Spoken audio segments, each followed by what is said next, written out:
to the indexer training for CPI.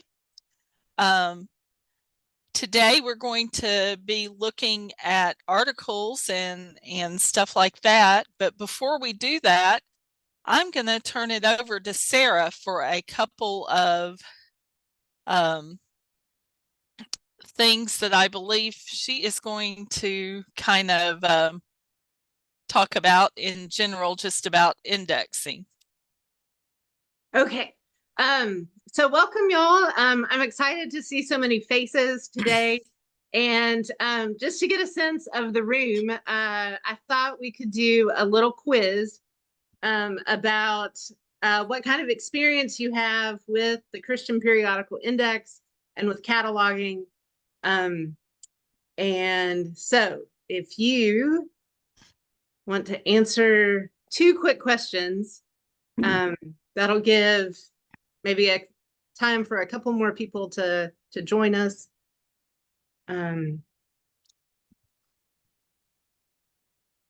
Hopefully this is the hardest you'll have to think, like, for the whole hour.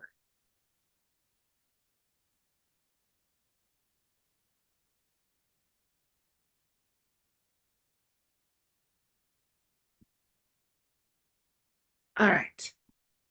Excellent. Check that out. Okay. So now we can actually see the results if I do this right. Okay. So what kind of experience with CPI do you have? We've got some people. CPI started as a print volume back in the 50s. And our last print volume was like in a 2012-ish. I should know that, but the specific year is close enough. But love to see that Jamie is showing a picture of it. They were always this lovely shade of blue, except the really old ones. The good news is that regardless of what kind of experience you have with CPI, whether you've seen it, you've used it, you can be an indexer for it. I never worked at an institution that had CPI. I had never seen it until I met Jewel Kend and she started talking about it. And so that works well. Then for the experience as a cataloger, man, y'all don't dream about cataloging? Okay.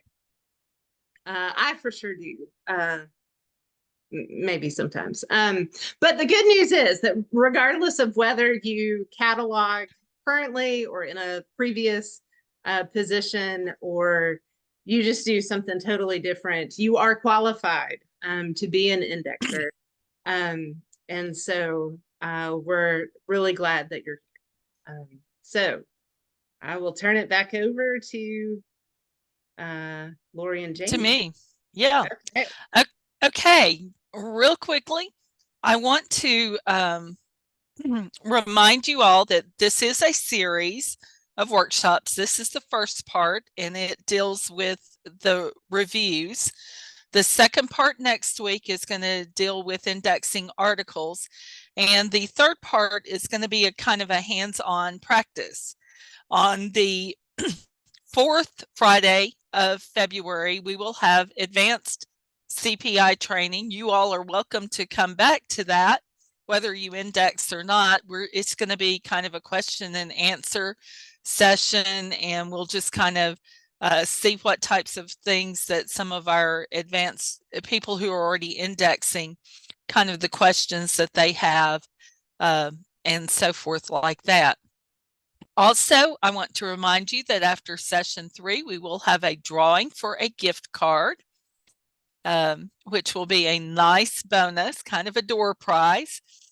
And after the 3rd session, you will receive a poll or an evaluation form that you will be able to fill out and be able to get continuing education credit for that. I want to introduce the CPI team to you, the team members who are here. I am Lori Thornton, and my camera is not working real well with the campus internet today. So I am the retrospective indexing coordinator. Carrie Beth Lau is our team coordinator. Sarah Wessel, that you heard from right before me, or before I came back, is our kind of managing editor. Doug Butler is our editor for CPI. He does most of the articles that are current. Jamie Wilkes is our reviews editor, and he does those types of things. And Jewel Ken, who is here, is our indexing training coordinator. We do have one person who is not here. That's our secretary proofreader, Laura Ladwig, and she sends her regrets. So without further ado, I'm going to turn it over to Jamie. Thank you so much, Lori, and good afternoon, everyone. Thank you so much for being here today. It's my pleasure to be with you, and we want to start with some book reviews. Most of our reviews are books, but we do other things as well, videos, websites, things like that. But by and large, we look at books. So what I'd like to call to your attention, first of all, is what we're actually looking at today. We're looking at a journal that's called the Journal of Grace Theology. And I will put a link in the chat for you to look at that. And I'll also share my screen with you.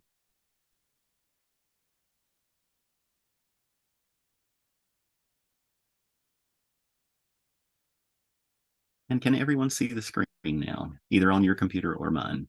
You should be, on my screen, you should be seeing the Journal of Grace Theology. So today we're looking at Volume 5, Number 2, which is the Fall 2018 issue of this journal.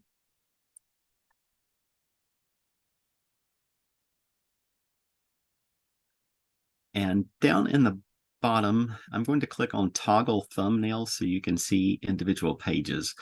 On this journal, we don't see a cover, we don't see a table of contents, anything like that. So that's a little unusual. So that's why I'm going to click on the thumbnail so that you can actually see on the left-hand side the individual articles, which we will not look at today, but we're going to look at the reviews, which begin on page 75. So let me scroll down to page 75. These are the first set of reviews. And I'd like to call to your attention, first of all, we're going to look at the fifth review, which is on page 86. So I just wanted to point out that the book reviews actually start on page 75, but we're going to go on down to page 86 first to show you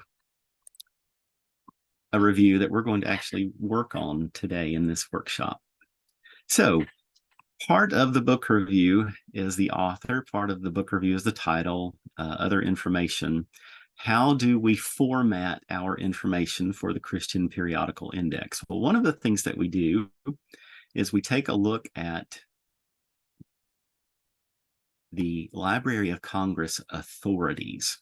And let me show you in this tab. This is the Library of Congress authorities. And if you'd like to make a note of this URL, authorities.loc.gov, we also have that in our Christian Periodical Index manual. And right off the bat, what I'd like for you to do is to be familiar with how to search the authorities. So let's go back to our journal, and pretty much off the bat, we can see the author's name, which is Chu, Abner. So let's search for this author in the authorities. So we're looking for Chu, Abner, and we're looking for the name authority headings, okay? So we're going to look there, and I'm going to click begin search. This one's very simple because this person actually has a record in the Library of Congress authorities. So we recommend that you search the Library of Congress authorities to get the author's name. And it's really simple in this case. There's no date, there's no middle initial. It's just Chu, Abner, exactly like it appears in the journal. Does that always happen? Of course not. This one is very simple. That's why I'm starting here first. I wish it occurred more often than not, and I wish we had more authors' names that actually appeared in the Library of Congress authorities. I would say, 90% of the reviews that I see actually do have a record. What happens when you don't have an author's name in the authorities? Well, in our manual, and I'll go over to our manual now so that you can see, here is the LibGuide that we have for indexers. And over on the left-hand side, you'll see a link for the CPI Indexers Manual. So how do we treat something that doesn't have a name in the authority record? Well, we know that that's going to happen. So I'm going to scroll down, and this is in section 6, data input instructions for reviews. This is page 16 of our manual. This is our internal manual. This is just for us, for indexers. And you are welcome to take a look at this. How do we find author entries? So again, we want you to be sure to check the LC authorities for the correct form. And again, if it doesn't have a listing, do the best you can, and then put in asterisk, not in LC. Now, as you're indexing, I see this quite a bit. A lot of people will put in like a bunch of extra spaces, and it puts it all the way over on the right-hand side of my screen, and I have to scroll over and see that sometimes. And sometimes people will say, note to Jamie, I can't find this person in authorities. I appreciate the notes. So the more information that you can give us as a team, that is really appreciated. All we need, though, is just asterisk, not in LC after a heading. So let's go back now to the review. Again, this is on page 86 of the Journal of Grace Theology, volume 5, number 2. And now we're going to look at the title. So we have the title here, The Hermeneutics of the Biblical Writers, Learning to Interpret Scripture from the Prophets and Apostles. Okay. So what we need for this one now is to check WorldCat. And if you don't catalog, if you don't index, that is a-okay. But we need to get the WorldCat official version of the title of this review. So again, it's The Hermeneutics of the Biblical Writers.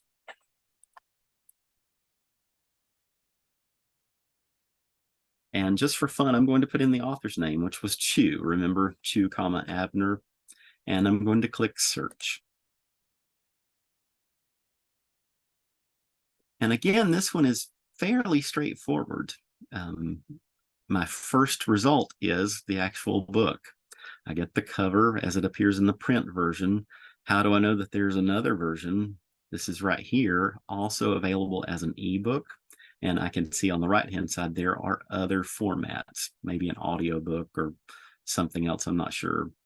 But for indexing purposes, all we need you to do is to click on the title, and it's really simple to highlight the whole title here, right-click, copy, and paste the title exactly as it appears in WorldCat.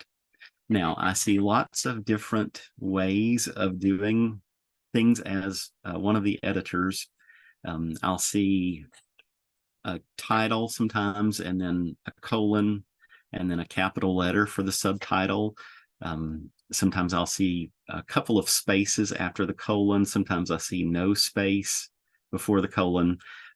We've said this for years. If you are a current indexer, you may know this. If you haven't done this before, though, it could be new to you. But right here, again, I'll say it, space, colon, space. So again, if you just highlight the whole title and right-click and copy this information, this is the best way to get the official version of the title of a book. Now, I say official because sometimes you'll notice in this one, it is space colon, or no, it's actually not space colon space. And notice that they have H in hermeneutics, capitalized, B in biblical, W in writers. A lot of people say, oh, well, that's not APA format, or that's not MLA format. You're correct. It's not. It's neither one. We follow OCLC's WorldCat version of the title. So again, notice here on WorldCat, they don't capitalize B in biblical. They don't have the S capitalized in scripture. Sometimes that makes my eye twitch just a little bit. As a Christian, I would want to capitalize biblical and scripture. It's not that way in OCLC. So this is a good time to stop and see if there are any questions. So I very quickly covered LC authorities. We're going to look at this again as we go through the workshop today. We'll look at it again in the next couple of weeks, but are there any questions? Okay, we had just a couple of questions that came in, and I think that we've actually kind of answered them for the people, but Awesome. If someone is a member of NACO, can new names be added? And that's a good question for Lori, isn't it, Lori? I am doing the NACO funnel training this month. I think we'll see. I will have to see exactly what that would allow in regards to adding things for the index once I get through. Elizabeth, who is already trained, may have a better idea, but you can certainly make a suggestion of what it should be and just put your double asterisks and not in LC, and you can say NACO format or something like that. And that'll be or SACO format for a subject even, The other one, where do we place that note that you want? Right after the name, ? And that's it. Right. Yeah. So again, 2 asterisks. Don't put a bunch of spaces or a hard return or enter, anything like that. Just the asterisks, and that's great. Okay. Good questions. Thank you. So now what I would like for us to do, we're going to look at some other reviews in this issue. Let me share my screen with you again.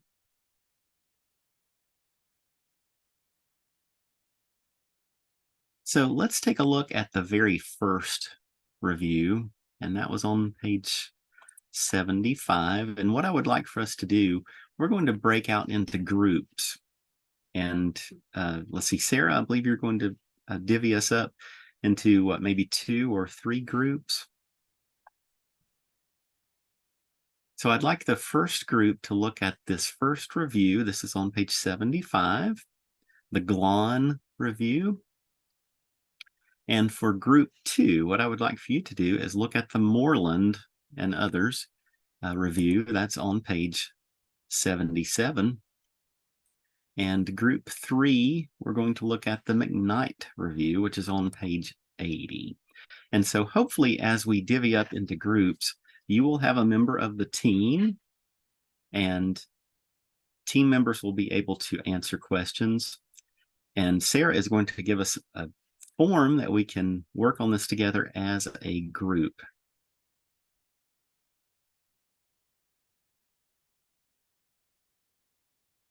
I'm working the magic. Hang on. Thank you, Sarah. All right. Jamie, we've got another question while she's doing. Yes. Why do some titles in WorldCat come back as title case and then others capitalize every word? That's an excellent question, Jenny. So it depends on the version of the record in WorldCat. So let me share my screen with you again. And let's go back to WorldCat. Okay. Yeah, I think I'm sharing the wrong screen. Sorry, y'all.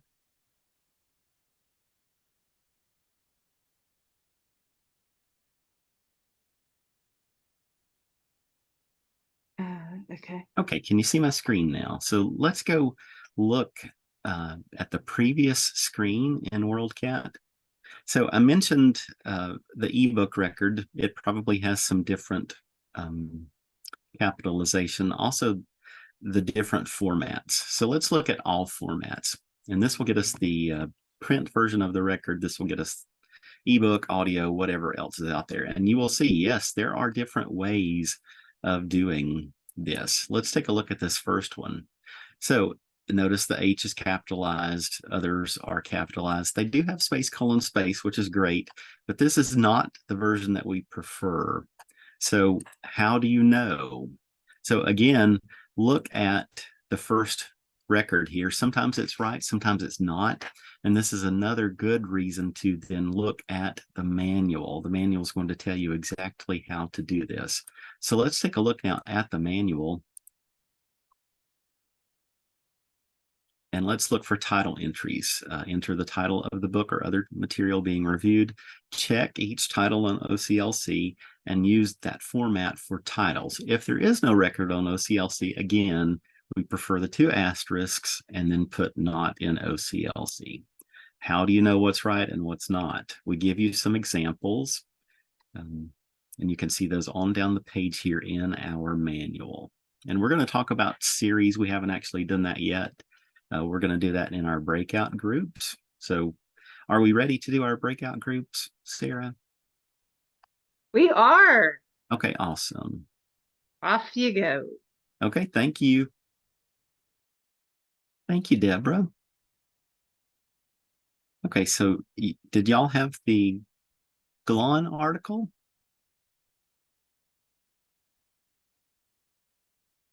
Yes, we had the Okay. Glon. Okay, wonderful. And did you run into any problems with this review? No, I guess initially we went to the authorities and we found there was only one Sandra Glon, but it didn't list the name of Vindicating the Vixen. It just indicated 2 other books. But then we Okay. went actually to WorldCat and found the book and found the other titles that were listed in the authority. So it checked out. Yes. Okay, that's wonderful. I mean, I think that looks great to me, just from first glance. So good job. Thank you. Yes, thank you. Jamie, And I we did, stopped the we did check to see if it was in a series and it was not. Okay. Okay, wonderful. Thank you, Carrie Beth. Looks like your pages are good. In group 3, we talked about how sometimes people will put a space there. There is no space between 75 and 77. It's just 75-77. And yeah, if you want to take a look at ours, ours was that Ignite, the letter to the Colossians. This one was a little more tricky. Jamie, they're still Yes. working because they Okay. had 5 authors to investigate, but they are going to just come back and join us and we can just kind of work through. Okay, We're all wonderful. here now. Oh, okay, great. Hello, Christina. Thank you all for Hey. doing your breakout sessions. Let's take a look. Deborah, would you mind still sharing your screen here? And let's take a look at, let's see, if you would mind going on up. And yeah, let's take a look. So it looks like, oh yeah, y'all had a bunch of authors, didn't you? Oh yeah, wow. I see that. And I'm sorry, I should have thought about that when I assigned that to you as a group. Thank you for doing some nice legwork there in the LC authorities. Let's take a look now. You at the guys are second clever. one. Yes, absolutely. And I see your note there, Jenny. You're not certain. That's my job. I'll make sure that it's right before it goes into CPI. And Deborah, would you mind scrolling down and let's take a look now at the next one. So with group 3, we had the McKnight review, and we noticed on the journal page, all it said was Colossians. It didn't say the letter to the Colossians. And we didn't talk about this yet as a large group. We talked about this in my breakout group, what to do with a series. And so in this case, it's the letter to the Colossians, period. And then we put the name of the series in parentheses. And we copy the series from WorldCat and paste it in. So I'm familiar with this series. It's a big series. Sometimes I'll see people put I as a capital I and C as a capital C. In general, though, I will take that out and make it lowercase just as it appears in WorldCat.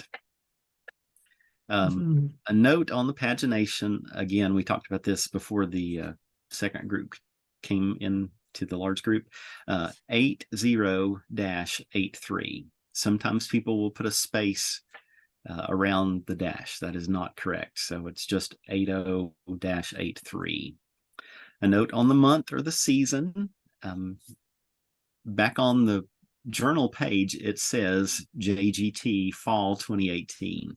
So the month or the season in this case is just fall. And we don't have a day, but some journals do. So the year is pretty straightforward. It's just 2018. A note on the reviewer. So do you search LC authorities for the reviewer? And I see Doug shaking his head no. You don't have to search. Thank you, Jenny. You don't have to search the authorities. Also, do you put long, comma, Philip J?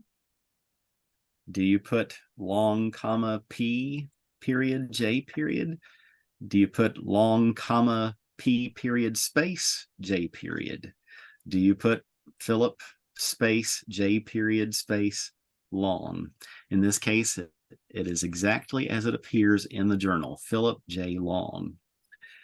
On the URL, well, before we go to the URL field, is there a DOI for this journal? I don't think there is, but you don't have to worry about that as a reviewer unless you see it in your journal. That is something that the editors will take care of. So for the URL, as a team, we are trying to include more full text, more open source journals. So this one is freely available. And so I hope you noticed at the bottom of your screen, there was that little share icon, and that's where you can get that URL. So in this case, it's from this organization. It's got the name of the journal. It's got hashtag flipbook JGT Fall 2018. And it also will even take someone who's trying to find this review all the way to the page. So again, it starts on page 80, and that's part of the URL. So now the Galan review, that's the third one, Galan, Sandra. You do have a date after the name, so that is included in the review.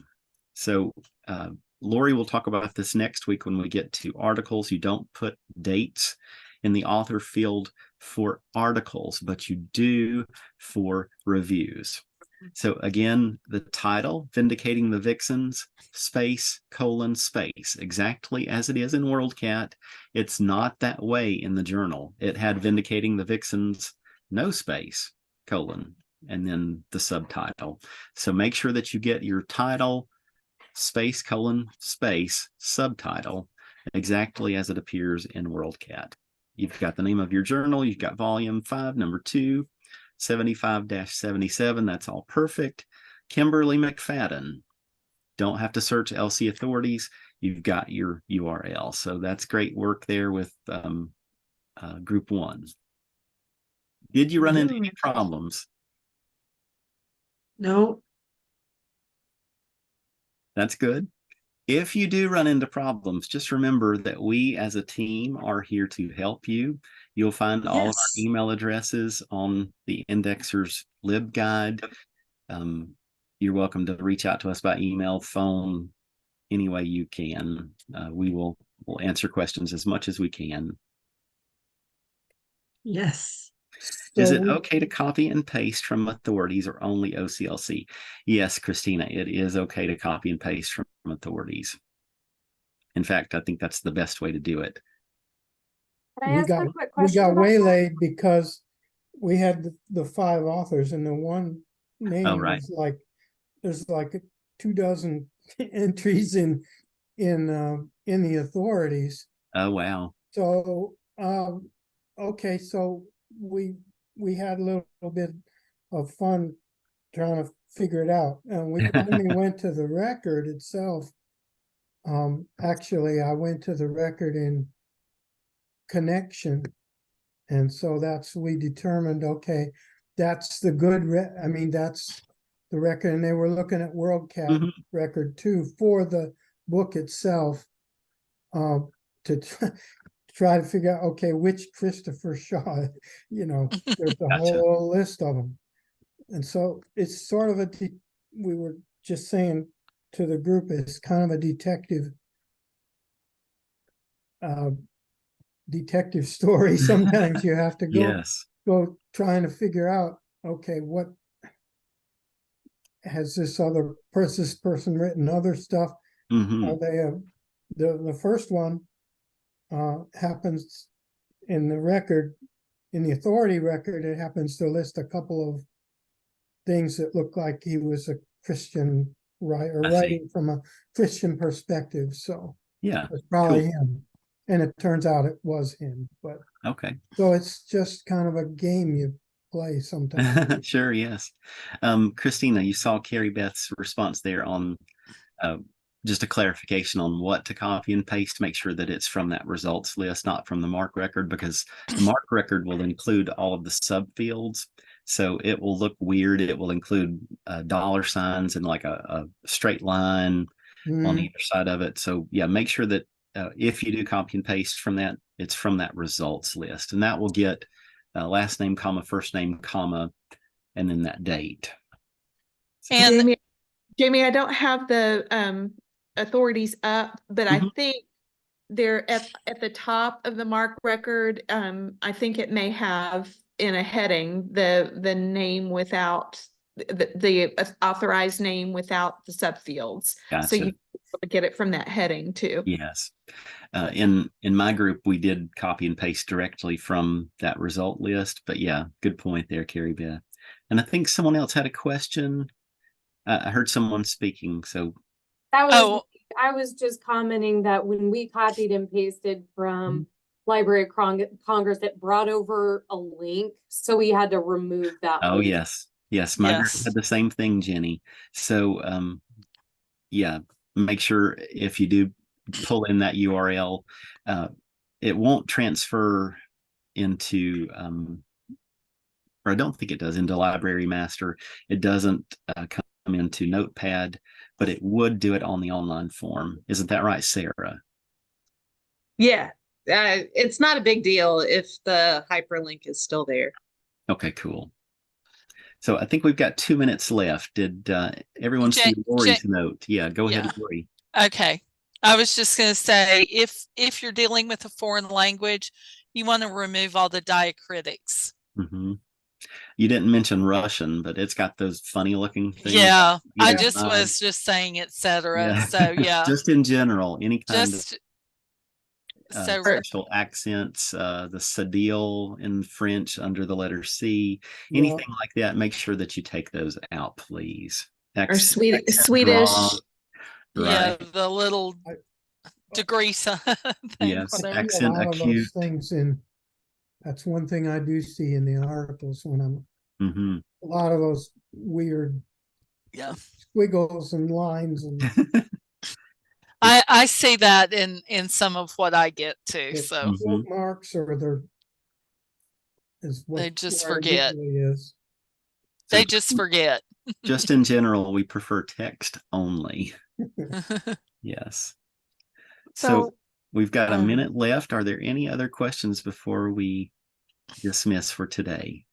Does it matter if whenever you copy something over that it like brings over the background or something with it, discolors, and that doesn't matter, right? I don't think so. Okay. I've never seen that come through, Christina. So I would say in general, if you're getting something like that, it would look weird to you.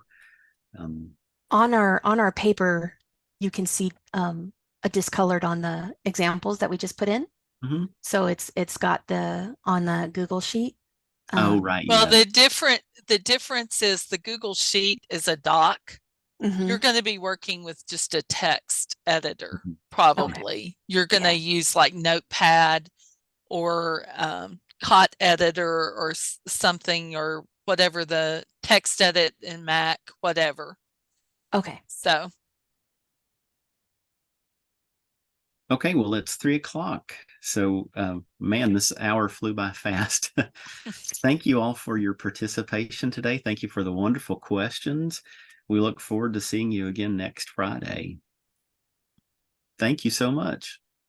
Thank you.